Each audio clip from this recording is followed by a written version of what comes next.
اللہ نے ویسا ہی آپ کو پیدا فرمایا۔ اور حضرت جابر رضی اللہ تعالیٰ عنہ فرماتے ہیں کہ ایک دن میں نے نبی کریم صلی اللہ علیہ وسلم کو 14ویں رات میں سرخ دھاری دار یمنی جوڑی پہلے دیکھا تو میں کبھی چاند کی طرف دیکھتا اور کبھی میں نبی کریم صلی اللہ علیہ وسلم کی طرف دیکھتا تو قسم خدا کی مجھے نبی کریم صلی اللہ علیہ وسلم کا رخ زیبا چاند سے بھی زیادہ خوبصورت ہے۔ یہ صحابہ اکرام رضوان اللہ تعالیٰ علیہ مجمعین کا عقیدہ تھا۔ وہ کہتے تھے نبی یا رسول اللہ آپ جیسا کوئی ہے ہی نہیں۔ اور یہ آج کے چچندر یہ کہتے ہیں کہ نبی تو ہماری طرح ہے۔ برادران ملت اسلامی تو صحابہ ہے۔ ذرا دیکھیے سید الملائکہ حضرت جبرائیل علیہ السلام کا کیا کہنا ہے؟ جبرائیل علیہ السلام سے پوچھا گیا کہ آپ نے پوری دنیا کے لوگوں کو دیکھا ہے، آپ نے تمام انبیاء کو دیکھا ہے، آپ نے تمام اولین کو دیکھا ہے، آپ نے تمام آخرین کو دیکھا ہے، لیکن یہ تو بتاؤ کہ کائنات میں سب سے زیادہ عظیم کون ہے؟ تو جبرائیل علیہ السلام عرض کرتے ہیں خلت الارض مشارقها ومغاربها فلم ارى مثل محمد صلی اللہ علیہ وسلم۔ میں نے روئے زمین کو الٹ پلٹ کر دیکھ لیا، میں نے کائنات کے گوشے گوشے کو دیکھ لیا، میں نے دنیا کے چپے چپے کو دیکھ لیا، مگر خدا کی قسم میں نے نبی سے بڑھ کر خوبصورت کسی کو نہیں دیکھا۔ سبحان اللہ۔ بلکہ یہ بولے سدرا والے چمنے جہاں کی ڈالے سبھی میں نے چھانے ڈالے، تیرے پاؤں یہ کہنا پایا تجھے یک نہ یک بنایا، تجھے حمد ہے خدایا، تجھے حمد ہے سبحان اللہ۔ برادران ملت اسلامی یہ کہتے ہیں نبی کریم صلی اللہ علیہ وسلم کو تو کچھ خبر ہی نہیں ہے، پیٹ پیچھے کی بھی خبر نہیں، معاذ اللہ ایسا کہتے ہیں۔ اس کے لیے بے شمار قرآن کے آیت اور احادیث طیبہ اس بات کی گواہ ہے کہ نبی کریم صلی اللہ علیہ وسلم کو اللہ نے حاضر و ناظر اور عالم الغیب بنایا ہے۔ لیکن میں آپ کو صرف ایک واقعہ سناؤں، آپ خود اندازہ لگائیں کہ نبی کریم صلی اللہ علیہ وسلم کا عظمت، آپ کا مقام و مرتبہ کیا ہے۔ حضرت موسیٰ علیہ السلام یہ کوہ طور پر چڑھے، اللہ سے ہم کلامی کرتے تھے حضرت موسیٰ علیہ السلام۔ ایک دن عرض کرنے لگے اے رب قدیر، گفتگو کرنے میں بات کرنے میں بڑی لذت ہوتی ہے، اے مولا میں تیرا دیدار کرنا چاہتا ہوں۔ رب تبارک و تعالیٰ نے فرمایا لن ترانی، تم نہیں دیکھ سکتے۔ موسیٰ علیہ السلام عرض کرنے لگے مولا میں تیرا دیدار کرنا چاہتا ہوں۔ تو اللہ تبارک و تعالیٰ نے فرمایا کہ ٹھیک ہے، جب تم دیکھنا ہی چاہتے ہو تو میں اپنی نور کی ایک تجلی کوہ طور پر ڈالتا ہوں، تم اسے دیکھ لو۔ برادران ملت اسلامیہ علماء فرماتے ہیں کہ اللہ نے اپنے نور کی جو تجلی سوئی کی نوک سے بھی کئی گنا باریک حصوں کی تھی، اتنی حصہ وہ کوہ طور پر ڈالی تو حضرت موسیٰ علیہ السلام تاب نہ لا سکے، اور حضرت موسیٰ علیہ السلام غش کھا کر گر گئے، آپ بے ہوش ہو گئے۔ لیکن اب آپ سنیں حضرت موسیٰ علیہ السلام کیا فرماتے ہیں۔ حضرت موسیٰ علیہ السلام فرماتے ہیں کہ میں اللہ تبارک و تعالیٰ کے نور کی جو تجلی جو سوئی کی نوک سے کئی گنا باریک تھی اسے دیکھ تو نہیں سکا، لیکن ہاں میں نے جتنی بھی دیکھی اور دیکھنے کی وجہ سے بے ہوش ہونے سے پہلے میں نے جتنی دیکھی اس دیکھنے کی وجہ سے میری نگاہ کا عالم یہ ہو گیا، میری نگاہ کا پاور یہ ہو گیا، اور میرے کان کے سننے کی طاقت کا عالم یہ ہو گیا کہ میں کالے پہاڑ پر کالی چیٹی 4 میل کے فاصلے پر ہوتی ہے تو وہ چیٹی چلتی ہے تو اس کے چلنے کی آہٹ میں اپنے کانوں سے سن بھی لیتا ہوں اور اس کالی چیٹی کو میں اپنے آنکھوں سے دیکھ بھی لیتا ہوں۔ سبحان اللہ۔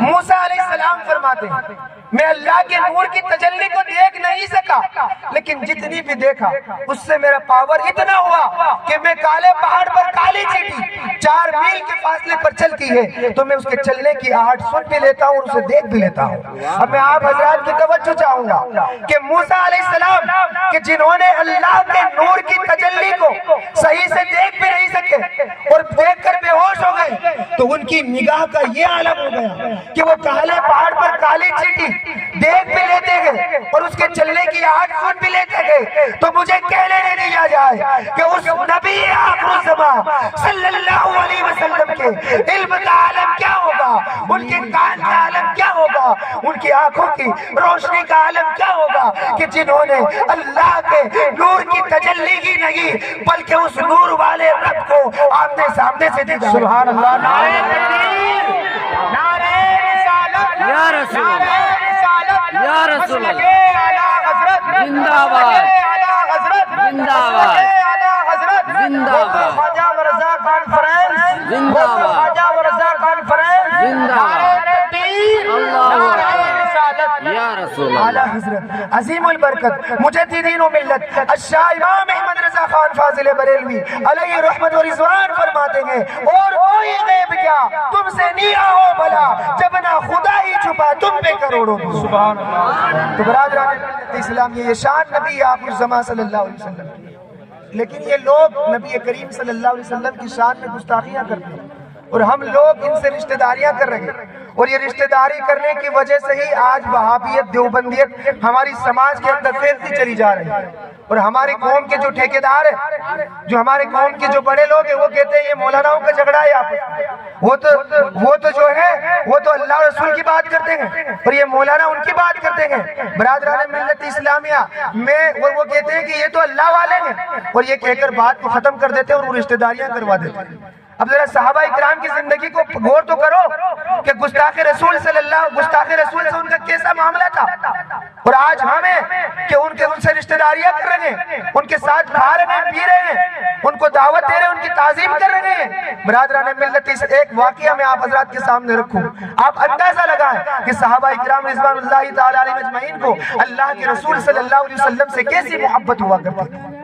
حضرت عمر بن خطاب رضی اللہ تعالی عنہ اور آپ کے صحابزادے دونوں آپس میں گفتگو کر رہے تھے، دونوں بات چیت کر رہے تھے کہ اچانک بات کرتے کرتے ایک مسئلے پر بات چل رہی تھی، تو بات کرتے کرتے حضرت عمر بن خطاب رضی اللہ تعالی عنہ نے نبی کریم صلی اللہ علیہ وسلم کی ایک حدیث پیش کی، ثبوت کے طور پر ایک حدیث پیش کی۔ حضرت عمر بن خطاب رضی اللہ تعالی عنہ کے صحابزادے وہ بھی اپنے مسائل بیان کر رہے تھے، لیکن ان کے زبان سے ایک کلمہ نکل گیا، وہ کلمہ یہ نکلا، انہوں نے کہا کہ یہ حدیث تو ہے، لیکن حدیث پر انہوں نے لیکن کہہ دیا۔ برادران ملت اسلامیہ، ان کا لیکن کہنا تھا کہ حضرت عمر بن خطاب رضی اللہ تعالی عنہ کے تیور بدل گئے اور فوراً تلوار نکال لی اور اپنے بیٹے کی گردن پر رکھ دی اور کہا کہ اے میرے بیٹے سن کہ اس گھر کے اندر ایک شخص وہ جو رسول اللہ سے بے پناہ محبت کرنے والا، اور ایک شخص وہ جو رسول اللہ کی حدیث پر لیکن کہنے والا، وہ دونوں ایک چھت کے نیچے نہیں رہ سکتے۔ سبحان اللہ، تو ابھی اسی وقت میرے گھر کے دروازے سے نکل جا، ورنہ عمر بن خطاب کی تلوار تیری گردن کو تیرے جسم سے جدا کر دے گی۔ برادران ملت اسلامیہ، ان کے صحابزادے وہ ایمان والے تھے، وہ عاشق رسول تھے، وہ اپنے والد کے نبی کریم صلی اللہ علیہ وسلم سے جو ان کی محبت تھی وہ جانتے تھے۔ وہ فوراً گھر سے نکلے اور سیدھا حضرت ابو بکر صدیق رضی اللہ تعالیٰ عنہ کی خدمت میں حاضر ہوتے ہیں اور عرض کرتے ہیں کہ حضور، میرے والد اور میرے معاملے ایک بات چل رہی تھی اور میرے زبان سے رسول اللہ کی حدیث پر لیکن نکل گیا، لیکن میرے والد گرامی کا معاملہ یہ ہے کہ وہ جلال میں آ گئے اور انہوں نے تلوار نکال دی اور میری گردن پر رکھ دی۔ اب آپ سے گزارش ہے کہ آپ میرے والد گرامی کو سمجھائیے۔ برادران ملت اسلامیہ، امیر المؤمنین حضرت ابو بکر صدیق رضی اللہ تعالیٰ عنہ حضرت عمر بن خطاب رضی اللہ تعالیٰ عنہ کے پاس تشریف لاتے ہیں اور فرماتے ہیں کہ اے عمر، بہت جلال میں آ جاتے ہو، اپنے بیٹے کو معاف کر دو۔ حضرت عمر بن خطاب رضی اللہ تعالیٰ عنہ سے کرتے امیر المؤمنین، آپ کو پتہ نہیں ہے کہ اس نے رسول اللہ کی حدیث پر لیکن کہا ہے؟ تو حضرت ابو بکر صدیق رضی اللہ تعالیٰ عنہ فرماتے ہیں کہ ہاں ٹھیک ہے، لیکن وہ عاشق رسول ہے، اس کی زبان سے یہ کلمہ نکل گیا ہے، لیکن تم اسے معاف کر دو۔ برادران ملت اسلامیہ، حضرت عمر بن خطاب رضی اللہ تعالیٰ عنہ سے کرتے ہیں کہ حضور، میں اسے معاف تو کر دوں گا، لیکن مجھے آپ یہ بتائیں کہ اگر میری جگہ آپ ہوتے اور میرے بیٹے کی جگہ اگر آپ کا بیٹا ہوتا اور آپ کا بیٹا رسول اللہ کی حدیث پر لیکن کہہ دیتا تو مجھے بتاؤ آپ اس کے ساتھ کیا کرتے؟ برادران ملت اسلامیہ، حضرت ابو بکر صدیق رضی اللہ تعالیٰ عنہ فرماتے ہیں کہ ٹھیک ہے، تم بات ختم کرو، تم اسے معاف کر دو، تم چھوڑو اسے معاف کر دو۔ حضرت عمر بن خطاب عرض کرتے گئے کہ حضور، آپ اپنے سینے پر ہاتھ رکھے، اپنے دل پر ہاتھ رکھے اور مجھے بتائیں کہ آپ اگر میری جگہ ہوتے اور میرا بیٹا آپ کی جگہ ہوتا تو آپ بتائیں کہ آپ میرے بیٹے کے ساتھ، آپ کی بیٹے کے ساتھ کیا کرتے؟ تو حضرت ابو بکر صدیق رضی اللہ تعالیٰ عنہ کا جواب سنیے۔ نبی کریم صلی اللہ علیہ وسلم سے محبت کے ان کی جو تقاضے تھے اس کا اندازہ لگائے.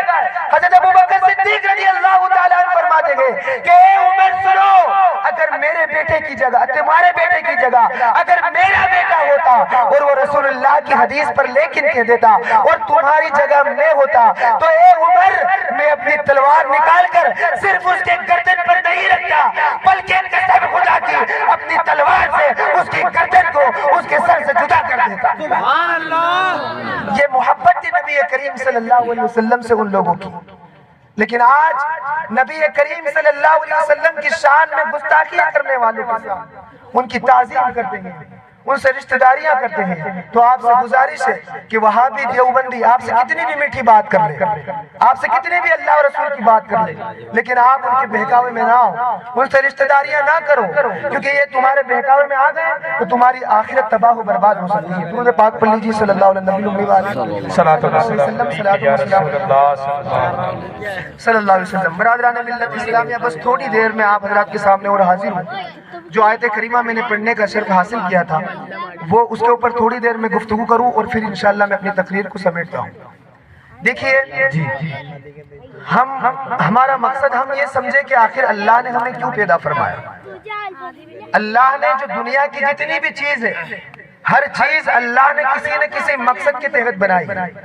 دنیا میں ایسی کوئی چیز نہیں ہے جو اللہ نے بغیر مقصد کے لیے پیدا فرمائی. ہر چیز اللہ نے کسی نہ کسی مقصد سے پیدا فرمائی اور ہمیں بھی اللہ نے کسی نہ کسی مقصد سے پیدا فرمایا. برادران ملت اسلامیہ، لیکن دنیا کی ہر چیز کسی نہ کسی حیثیت سے اللہ نے وہ انسانوں کی نوکر کی حیثیت سے بنایا، انسان کے خادم کی حیثیت سے بنایا اور انسان کو اشرف المخلوقات پیدا فرمایا. انسان کو تمام چیزوں میں سب سے اعلیٰ مرتبہ دیا اور دنیا کی جتنی بھی چیز ہے ان سب کو انسان کے خادم کی حیثیت سے بنایا گیا. اب آپ کو سمجھنا یہ ہے کہ آخر اللہ نے ہمیں کیوں پیدا فرمایا اور دنیا کی جو دوسری چیزیں آخر انہیں اللہ نے کیسے انسان کی خادم کی حیثیت سے بنایا. تو میں ایک دو جلدی سے آپ کو مثال دے دوں کہ مثال کے طور پر یہ ہوا دیکھ لیجیے.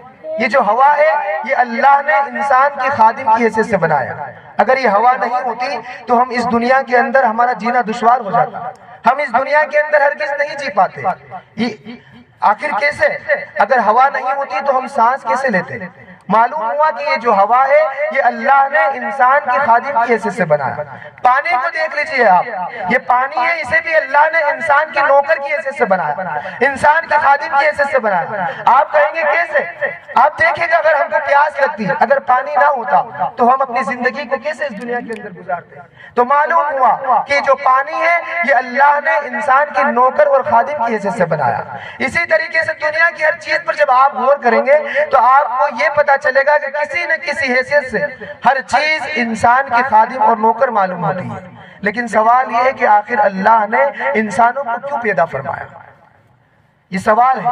یہ سوال کو آپ سمجھیں اور اپنی زندگی پر عمل کرنے کی کوشش کریں. آخر اللہ نے ہمیں کیوں پیدا فرمایا؟ برادران ملت اسلامیہ، ہو سکتا ہے کہ کسی کے ذہن میں یہ سوال ہو کہ انسان کو سلانے کے لیے پیدا کیا گیا ہوگا. اگر انسان کو سلانا مقصود ہوتا تو اللہ تبارک و تعالیٰ دنیا میں خرگوش پیدا فرما دیتا، کیونکہ خرگوش نیند کا بڑا مشہور ہے. ہو سکتا ہے